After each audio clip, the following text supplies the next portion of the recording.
This is the VOA Special English Economics Report. Representatives of the International Monetary Fund and the World Bank met in Washington in late April. This was the last time Robert Zoellick attended the spring meetings of the two organizations as the World Bank president. Earlier, Jim Yong Kim was officially chosen as the bank's 12th president.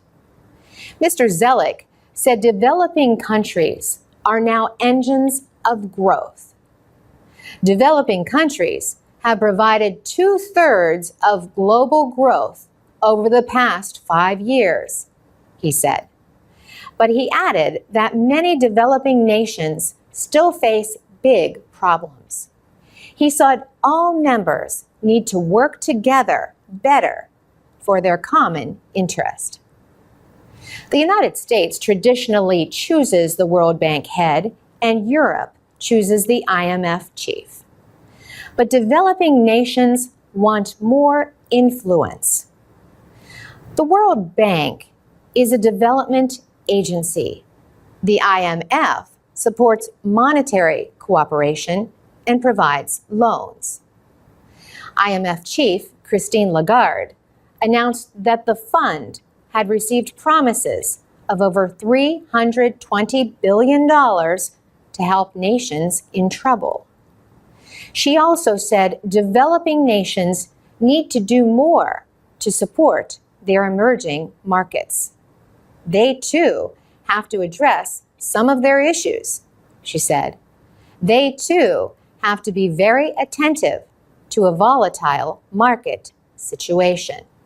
And that means, for some of these emerging markets, refocusing on their domestic growth.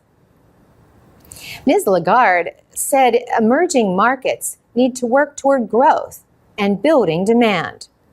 But that requires resources.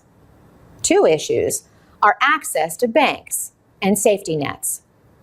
The World Bank says 3/4 of the poor have no access to banks. That means no savings in their communities to finance growth. The problem is greater for women.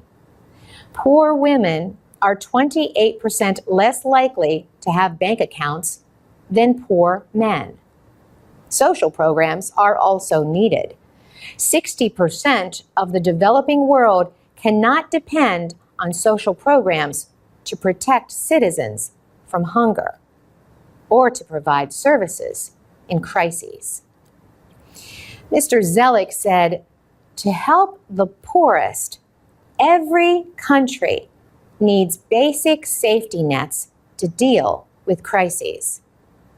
Because the other lesson we learned, he said, is if you wait until a crisis, it's too late. And rich nations have a lot to learn from developing ones. Mr. Zoellick said programs in Brazil and Mexico are not costly, but help millions. Finally, the World Bank Group welcomed its newest member, South Sudan. The nation received its first grant of $9 million. The money is to help create jobs and provide financial services. For VOA Special English, I'm Carolyn Presutti.